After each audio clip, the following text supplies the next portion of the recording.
intro. Like we need a premium. Well, we're live, Greg. We are We live. normally don't do this.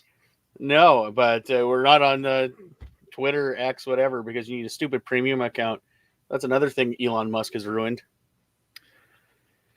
Elon Musk is to Twitter what the command center is to the CFL. Has ruined it completely. This is why we normally calm down after games. I'm actually pissed off about this tie, this 22-22 tie, the Riders and Red Blacks. Almost to the point, where I'd almost prefer a loss, because I was expecting the Riders to lose this game, and the way that it went in the second half, especially that first half was just ridiculous. There's a little fly or something in front of me. I legit was Googling when the last time a 0-0 game was, because that was a pathetic display of football.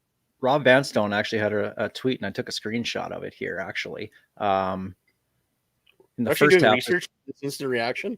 This is the Riders' lowest scoring game at the half since July 6th of last year, when the Riders in Edmonton were tied 3-3 at half. There was another July 6th game back in 1979. The Riders led Calgary 1-0 at halftime at Taylor Field. So there was worse games than this, believe it or not, in the first half. Barely. Well, we'll save a lot of the thoughts for the actual show. Yeah, we'll actually do real analysis. Yeah, for this week's upcoming podcast. This is we'll just talk raw emotion. We'll talk Shea Patterson, all that kind of stuff after, but we're talking about penalties right now and command center and how the CFL has allowed command center to ruin their game. There is absolutely no way that a defender who gets cut blocked into a quarterback should get a roughing the passer penalty. That was bullshit. I'm going to say some bad words. I'm so mad about this. Now, first off, let's go back in that overtime to where Ottawa actually won the game when Sean Bain was interfered with. I actually don't think that was pass interference. By letter of the law, yes, that was pass interference. When you slow it down frame by frame by frame, yes, fine. But in real time, like if you need to go frame by frame to call PI, then it's too close. Then it's not PI. Go with whatever was called.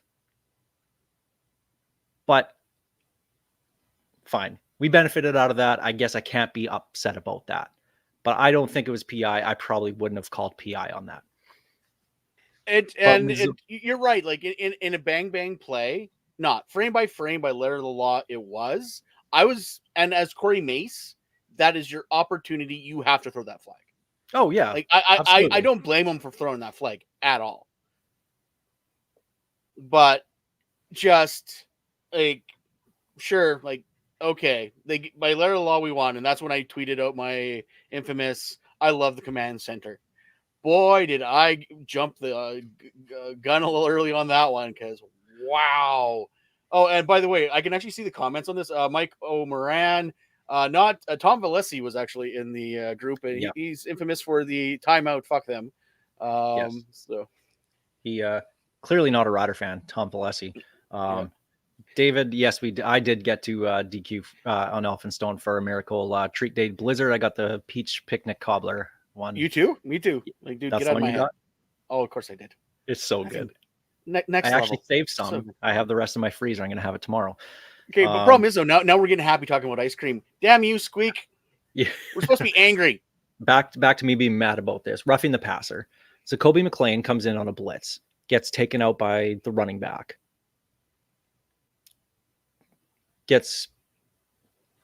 Jamie and I said it on Twitter. What's he supposed to do? Flap his arms and try and fly away from getting that? From not hitting the quarterback? Like there's literally nothing he can do. You got blocked into him. It was a freak thing and it wasn't called on the play. And now the command center decides, you know what? We haven't been doing enough this game. Let's jump in and decide this game. And Davis Sanchez said it perfectly on the panel after the game. I don't know if you watched the panel. I shut it off. No, I shut it off. I legit shut it off because I'm like, I can't do this. he said it perfectly. First, he said about the pass interference that if you need frame by frame, then it's, and he's a defensive back, so of course he's going to, you know, kind of side with the defensive backs. But he said that's not a penalty. And in real time, honestly, I didn't think it was either. But what is he said it about the roughing the passer. That is not roughing the passer. What is the guy supposed to do? He got cut blocked into the quarterback. You cannot change what you're doing. That was not, absolutely not pass interference. Or sorry, roughing the passer. And for them to interject and call that and change the outcome of the game is ridiculous. Well, so unfortunately, here's the problem, though. That's an automatic review, and that starts from the beginning of the play till the end of the play. On that fumble, it's an automatic review. And unfortunately, it shouldn't just be about the fumble. They take everything into consideration.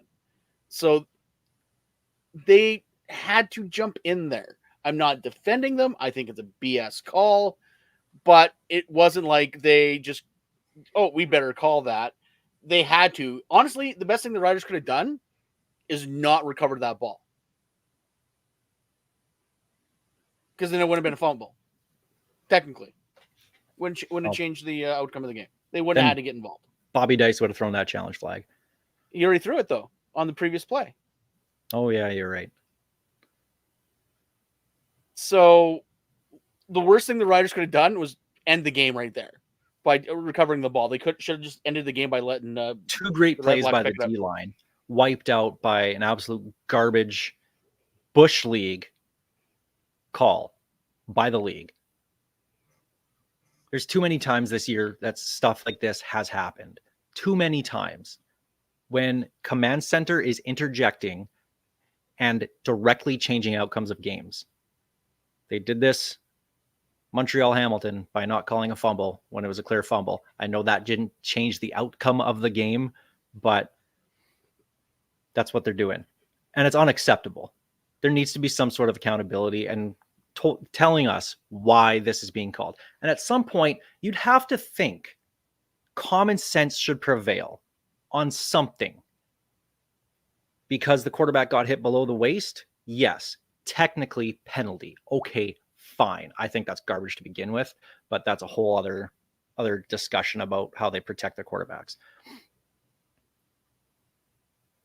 But use common sense. If Zakoby McClain dove in there trying to get to the quarterback and hit him at the ankles or something, yes, absolutely call that a penalty. First down Ottawa, they can go and drive and make the plays. And I mean, Marcus Sale should have had that interception. Yes. So, I mean, they didn't lose, which was good. It sure feels like it. Especially the dumb, stupid questions. They technically won it twice.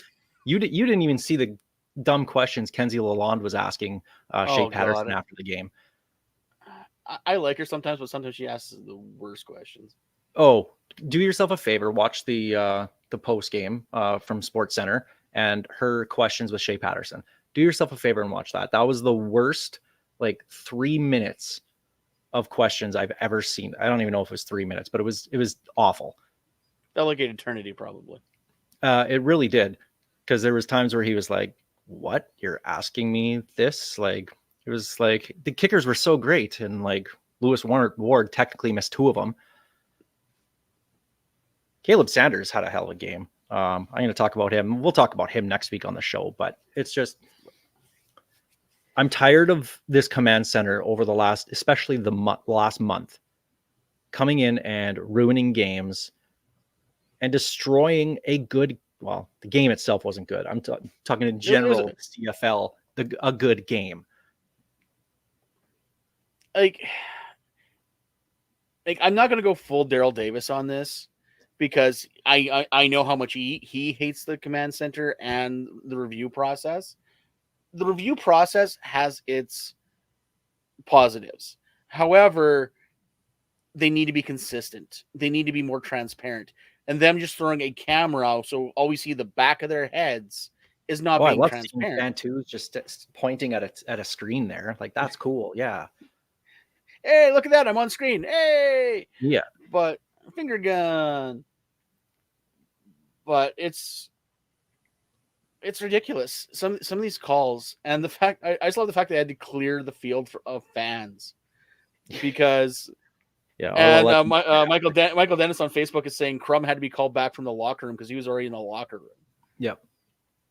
Like, this is beyond ridiculous. When it's clear and obvious to overturn something, yes, I love that aspect. We should be getting it right. We should be getting calls right. But when it's so ticky-tacky and you're not using common sense, that's when it shouldn't be interjected like it was tonight. Like, that's ridiculous to me. If they miss a clear fumble, if they miss a guy, tomahawk chopping a guy on the top of the head, a quarterback, yes, that's roughing the passer. If you're going to do something like that, then fine. I'm all for that. But this is egregious. And I cannot wait for you and Steve to go into the command center. And Blake's Blake, Blake's with you guys. Yeah. You guys are going to go full Viking. In 2 weeks, we'll be in Toronto. We've been invited to CFL head office by Lucas, who runs the PR for the league. Not anymore. Well, guess what? They're right. I was thinking of going to the Hockey Hall of Fame anyway on that Wednesday or maybe the Thursday before the Rider game. CFL office is like a block away from there. So yeah.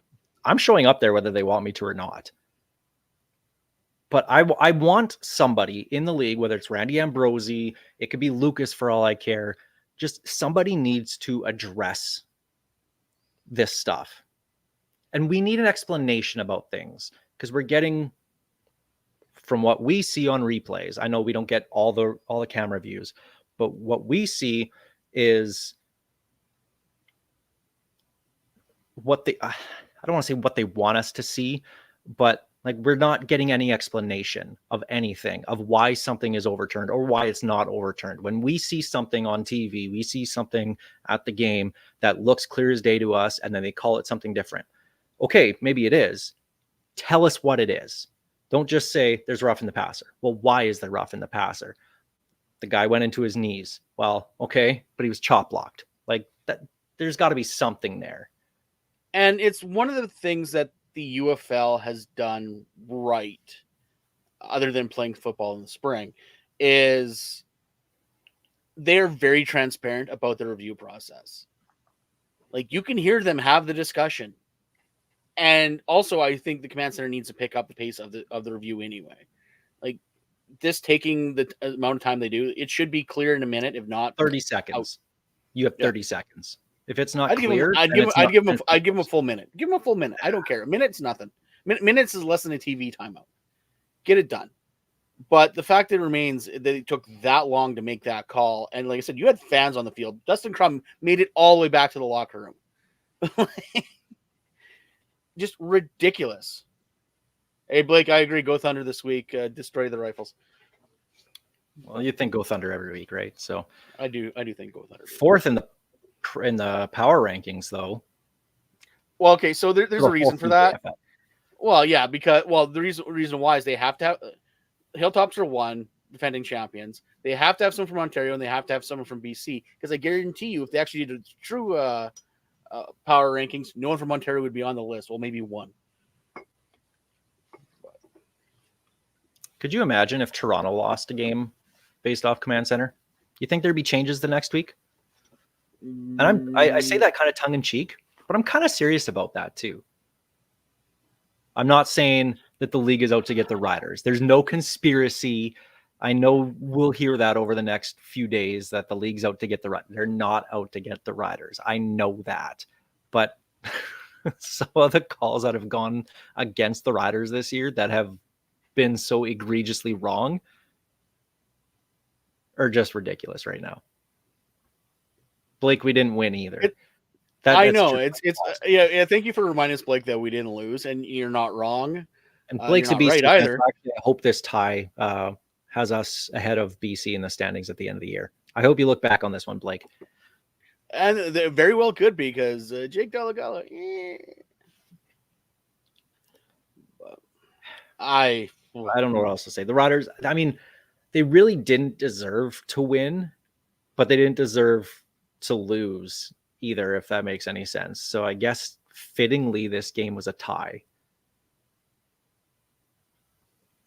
But the way they played in that first half, and Patterson was even awful. The receivers were awful. Like a tie feels right. If they would have stole a win, it would have been like start the car. It would have been the IKEA commercial. Corey Mace running out of the stadium. Yeah. It would have been theft, honestly. They actually almost did steal that game, and then it's also not like the Red Blacks deserve to win either. Like this was a perfect tie if there ever was one, because neither team deserved to win because it was that bad. And why is it always? Because it's always Ottawa, and then it gets a tie. Because they're always bad. That's the rule of the league. If anybody ties, it has to be Ottawa. Even if Ottawa's good, team's good, it's still bad because it's Ottawa. And Cliffy feeling the pain about the old non-fumble call in Hamilton, but he's joining us with our pain on this one. At least his team won in their game. That didn't affect the outcome. I still, just the fact that they had to restart the game at the end, just like, I know it's not 2009, but similar vibe. Everyone thinks the game's over, Riders win, and nope, we're playing more football. Why even have referees at this point? Somebody said that to me on X. Who was that? That was old bald guy.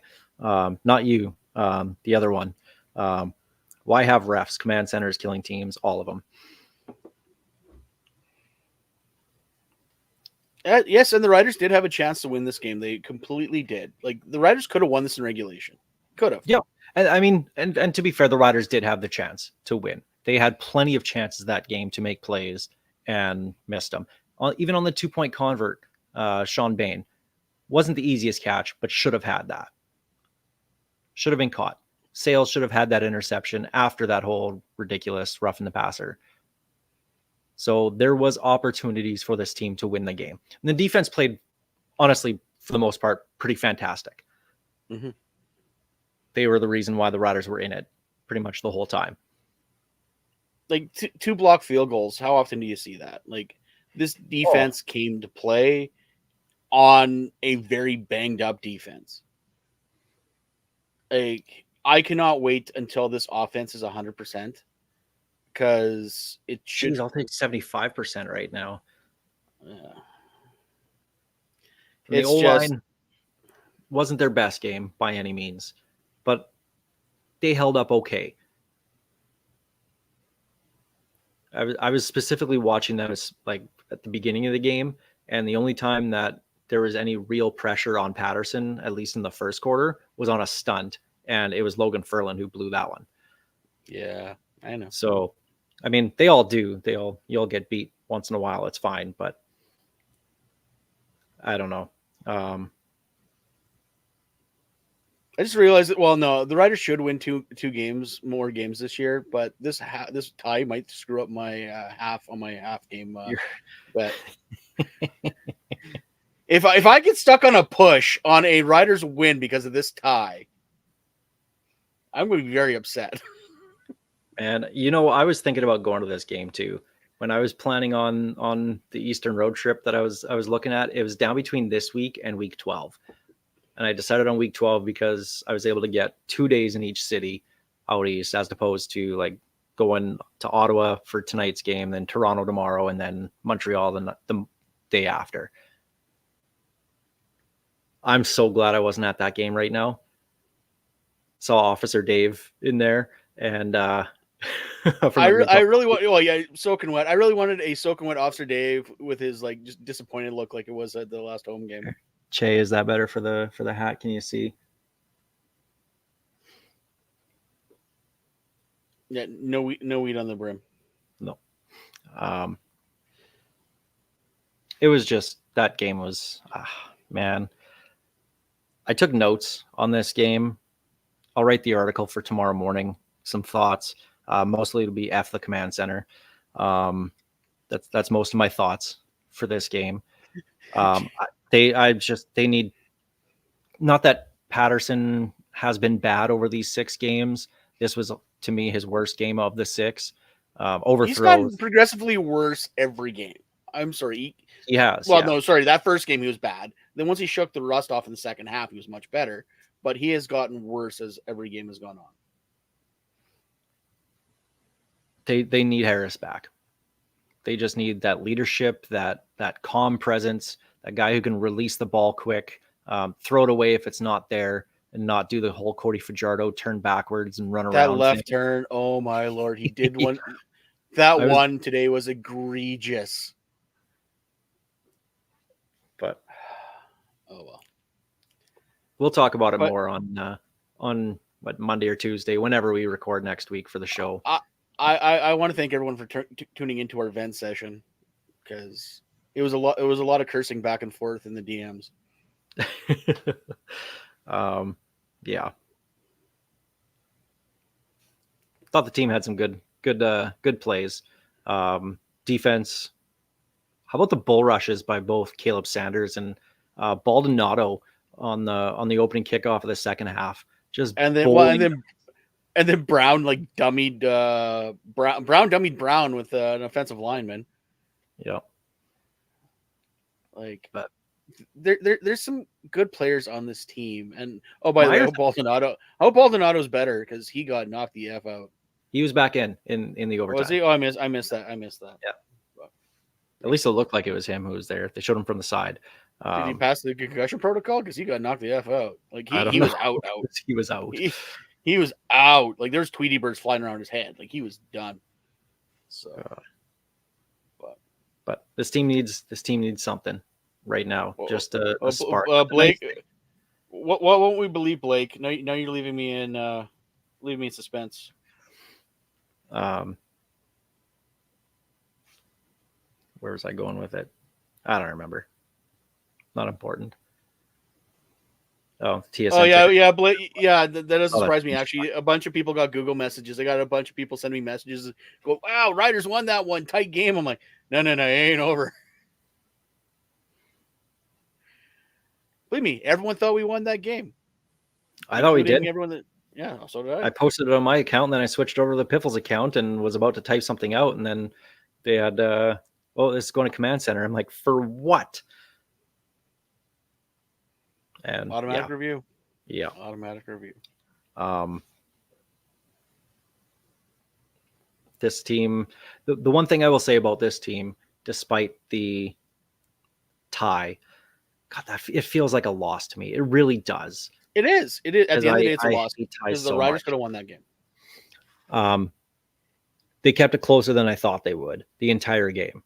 I really thought that, probably, especially only having one full practice this week and then a travel day on the short week,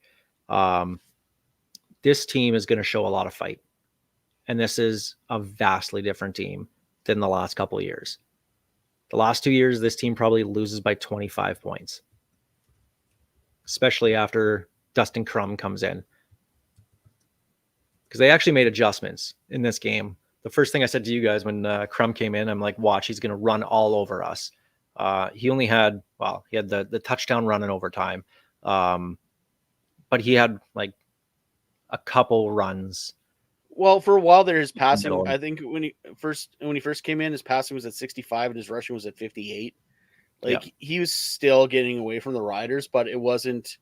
I think they learned their lesson from Trey Ford, not to be scared of a running quarterback and to play everyone else, because Rock did nothing much. The passing game, other than those bloody screen passes at the end of, in the fourth quarter, he wasn't making any passes. So, and Mike, you're right. There's no way they would have won this under Dickey. Anyway. Oh, no, they would have absolutely fell apart after they got down 7-3. They would have fell apart with Dickey. Yeah, this lead would have been safe. Let's put it that way. This lead would have been safe. But they show heart. Corey Mace has proven to us through the first 9 games of his tenure as head coach that this team is not going to give up.